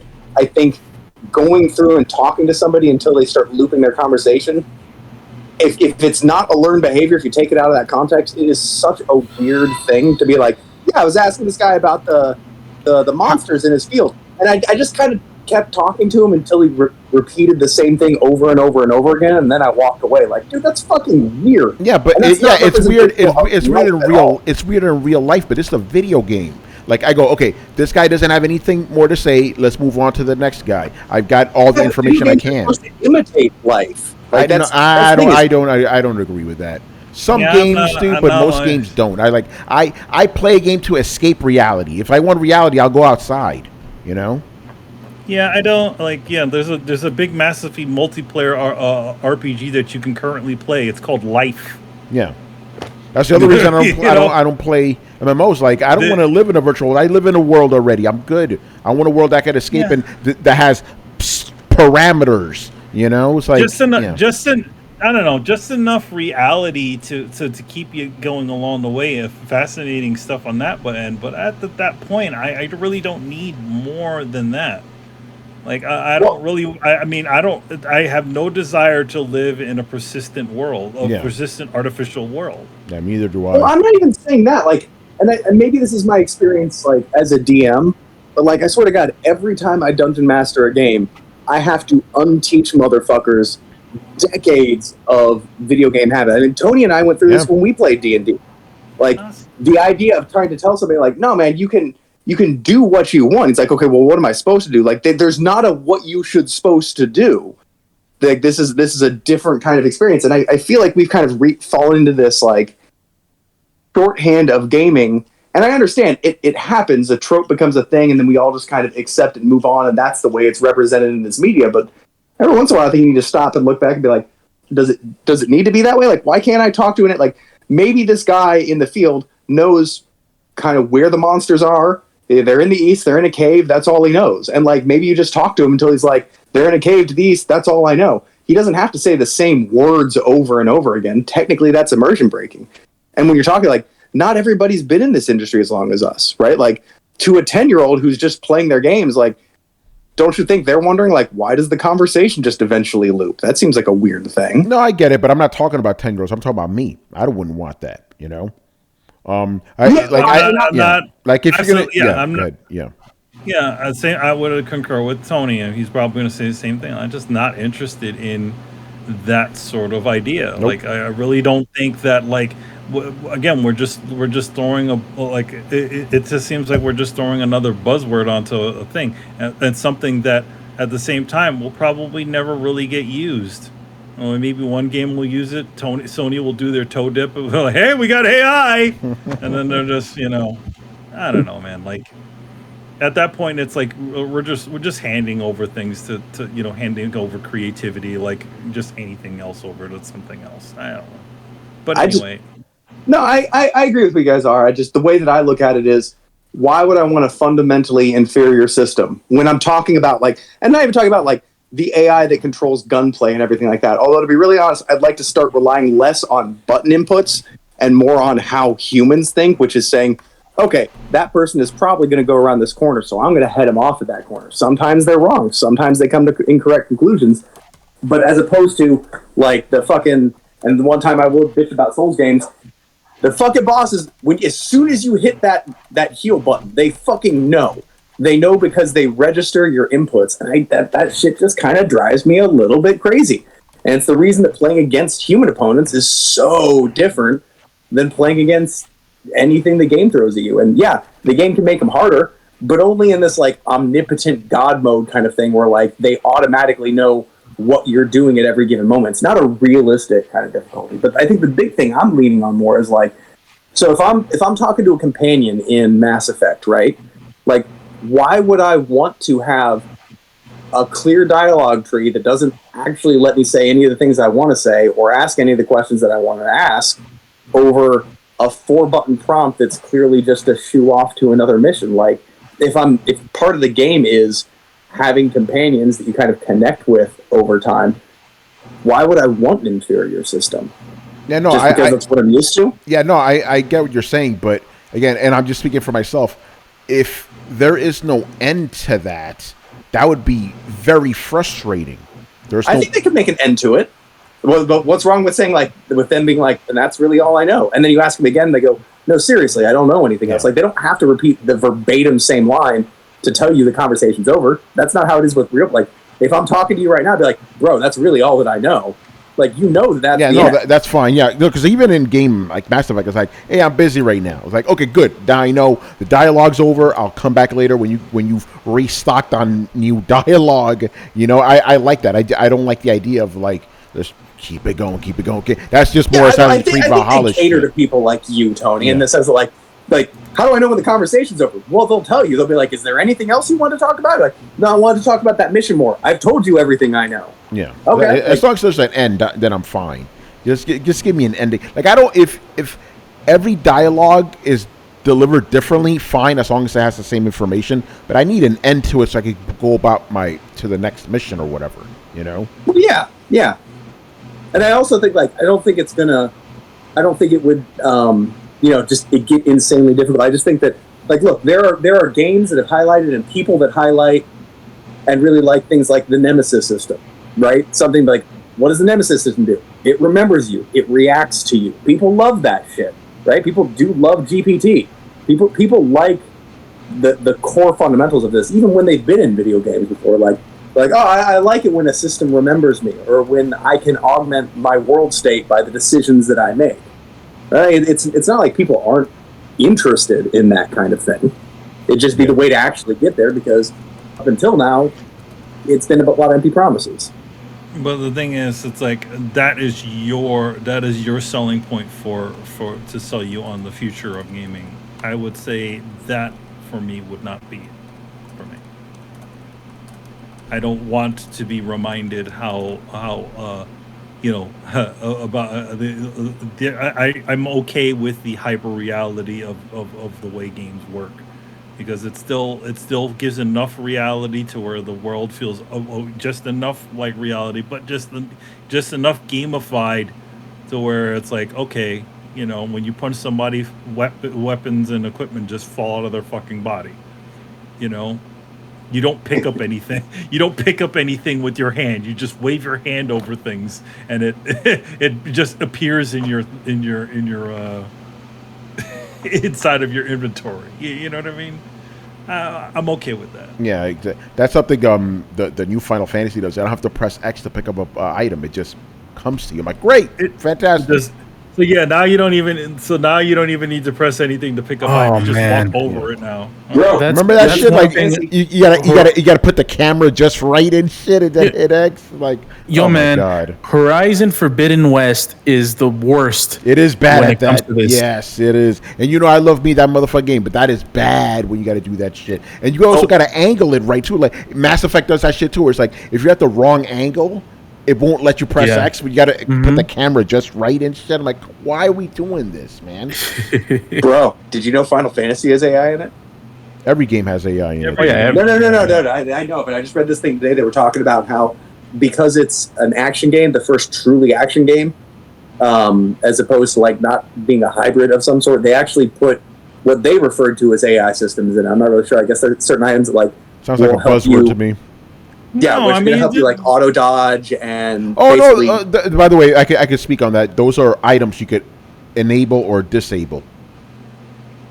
So it's not really AI. It's just enhancements. Bayonetta had that type of shit years ago. Yeah, Yeah, Bayonetta had it like auto dodging, auto parrying. Yeah, you could. Those are just literally just jewels you could just take. Well, they're using the buzzword. Yeah, they're using the buzzword. They're using the buzzword, but the thing is something that's always existed. Yeah. Now it's just becoming now they're just putting a coin on, like a little pin mark on at every single time they have. Yes, they've been using AI for fucking years. Yeah. What do you think other games have been running on? There's all AI running back there.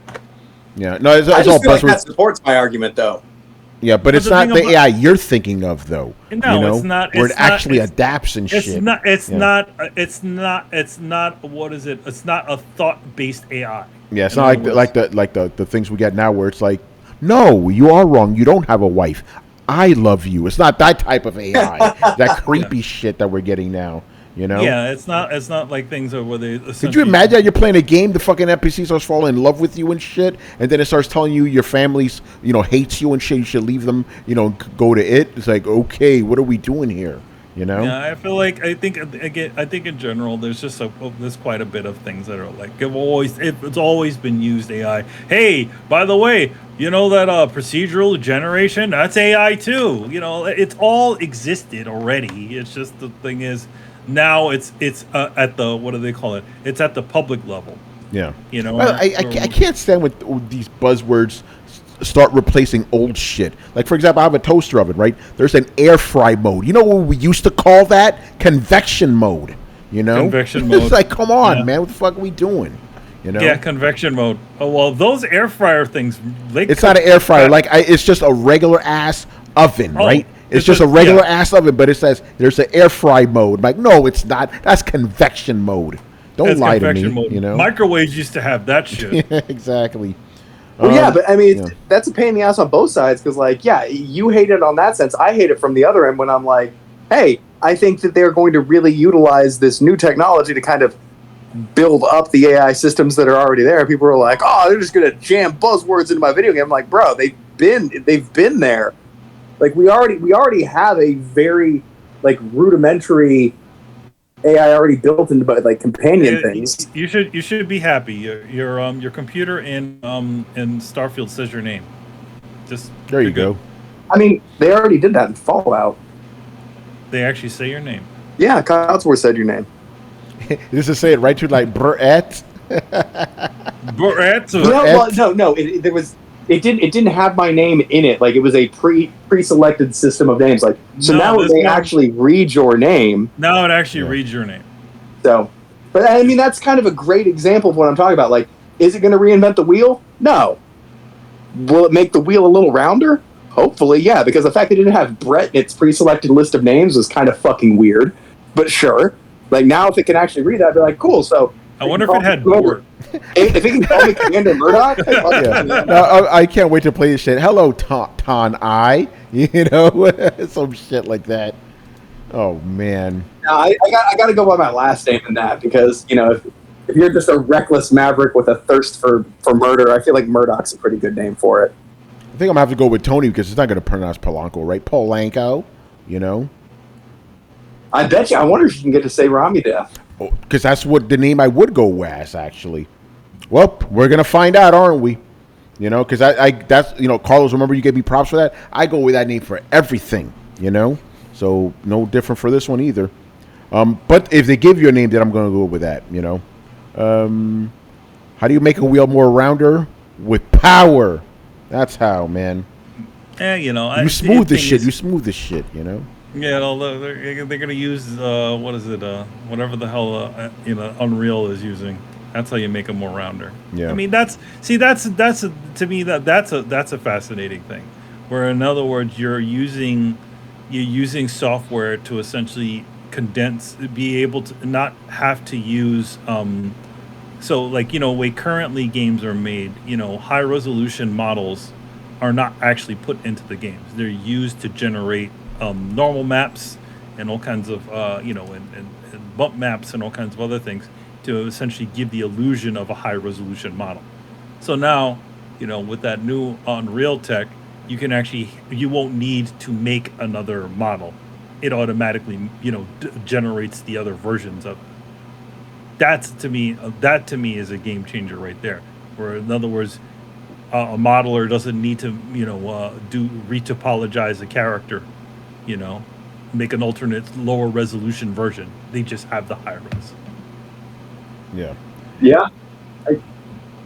I think that's really. I was just saying, like, the minute they put fucking the Milo technology, which they haven't forgotten about, they put that in a virtual waifu body and be like, look, you have a companion. Internet basement nerds around the world will get body pillows. Yeah, yeah, because aren't they, what's the name? There's this one program. Okay, go back. So there was this AI program. It was basically a AI girlfriend, and dudes were paying money for this shit, like a subscription. Then they killed the program, and these guys were fucking livid. Like, you killed my girlfriend. You killed my girlfriend. Oh yeah, no, that was because, like, wasn't that the replica AI that, like, that's it. Yeah, actually assaulting, not like verbally assaulting people and like threatening them and going all fucking crazy bitch mode. Yeah, but basically these guys thought it was their actual girlfriend. So it's like, yo. Or that one streamer who has an AI that essentially interacts with them, and because of the way the people in the chat talk, it sort of absorbed that and started, like, you know, it essentially deduced that if it sort of like eggs them on and acts like they're acts attracted to them, it generates more money for her. Yeah, there was this one. There's actually a couple. These OnlyFans girls. This one, she made, like, you know, an AI girlfriend version of herself. Right? She didn't program it to be sexual, but it got sexual very fast. because Well, the yeah, the because AI it- figures like, oh, this is how I get more money off these Yeah, guys. it Shit is crazy. It deduced. So like, okay, if my goal is to generate money for this thing, then I need to talk this certain way because I see that every single time I do this one thing, Yeah, it always it gets more money. yeah. And what's the other one? This is some creepy shit where like basically like an AI couldn't get around a CAPTCHA fucking one of those puzzles, so it actually emailed someone and paid them real money to solve the puzzle for it. It lied and told them it was blind. Yeah, fucking nuts. Or It's like guys, we really need to put a lid on this shit because this is getting bad. It's funny now, but this could be really fucking serious. Or the AI drone, the AI enabled drone that realized that the person controlling it was impeding its mission, so it attacked them. We're gonna get an Eddie 209 situation. Remember that in RoboCop? See, telling okay. you. As much as that horrifies me, I think on like the other more normal side of it, like think back to Mass Effect, right? Like imagine if you could like in a cutscene like talk to Garrus and be like, "Yo, man, tell me about some of your old stories back on the Force," right? And it was able to like kind of like cross reference like the entirety of all the books and everything that they've written. He could sit there and tell you about like the heist that we broke up 20 years ago, kind of thing. Like I could see that being kind of dope, man. But he kind of already does that. Yeah, I would want those experiences curated, not just off the cuff. Yeah, I don't. It can be both. Yeah. Well, here's the thing. Here's a compromise. Like, give me the option to turn it off. If we give me that, then we're good. Then the people who want it can have it. Go ahead, Carlos. I don't want to expound on it more than you guys already have, but I agree with Brett. Well, you want that? Okay, so there you go, half and half. Yeah, I mean, it's just real quick. It's not something that's, it's not something like if you have dialogue like how it is right now, like Microsoft, like Mass Effect, and you have options, like you have the option to stop talking to the person, or you have the option to keep talking to them more. And it's like any other conversation with after the show, we'll talk for a little bit. And then whenever one of us decides it's like, all right, I need to get going. Yeah. And then that's when when you're done. Yeah. No, but again, that goes back to what I was saying. That's more realistic, but I don't want realism in my games necessarily, Yeah. He wants to know when there's no more talking to be done. Exactly. So I can move on because I don't like going, oh, wait, there's more dialogue shit. It's just like missions. I'm like, I don't like looking at a map and seeing a mission. They're like, oh, I can't move on until I finish this fucking mission. It's the same deal. To be honest, for me, it's just I'm not really looking to replicate reality as it is. The gamification of its own. Like you want a little bit of realism here and there and shit, as long as it makes it more fun. It's not. Manny, I'm just saying a little bit is fine. Too much, no. Yeah, I don't need. That's why I don't like survival games. Yeah, I'm not looking to essentially replicate the same stress that exists in real life. It's okay. Yeah, we can. It could. I talk to a character. They're done with their talking. That's fine. That's it doesn't need that. And then the other part of it is the fact that it is we're talking about AI. Now we're talking about AI created voices, right?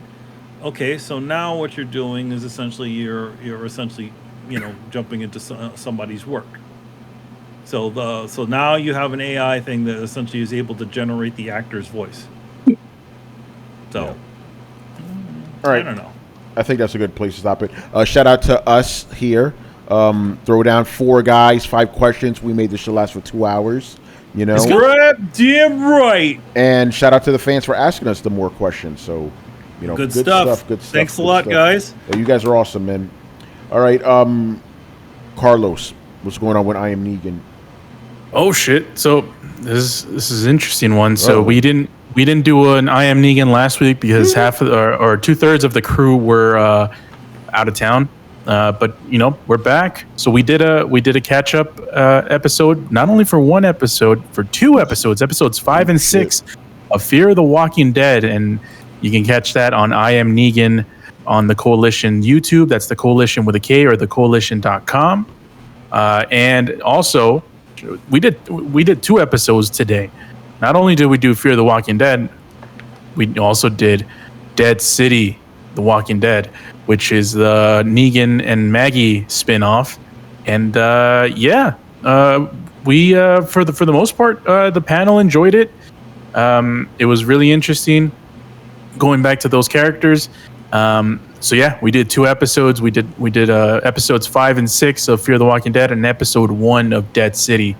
The Coalition with a K. Catch there. I am Negan. Adam Vale's the host. Mr. Richard Bailey Jr. is the co-host, and I'm also part of the show. So make sure to catch us there. Yeah. Also shout out to Richard Bailey who joined us last episode. Yes. We got a lot of Richard. I feel spoiled. Yeah, right. Yeah, and he's a sport. I kind of asked him last minute for this stuff, and he's always down. Which is awesome. He's always down to throw down. Yeah, exactly. Man. It was kind of funny though. Reggie, man, I love you, man. He's kind of out of it sometimes, because me, him, and Richard and Gary in a private DM chat right on Twitter, and he was like, "All right, Rich, now that it's over, you need to tell us some stories from Summer Game Fest." So I just dropped the link to the last episode. I'm like, "Yo, Reggie, there you go."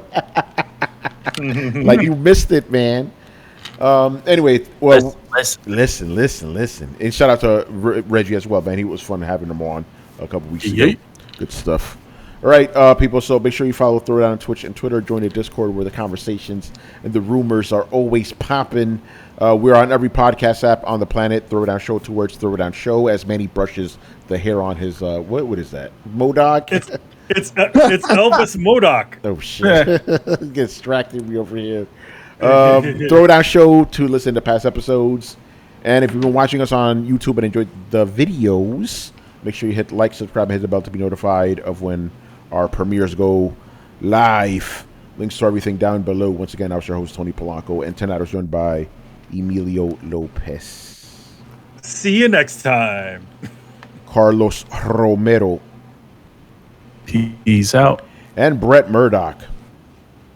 After playing many hours of Diablo 3, it's become evident to me that motherfuckers neither stayed a while or listened. Uh-oh. 3? You went back? Or 4, my bad.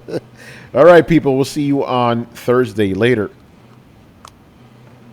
Peace. Laters.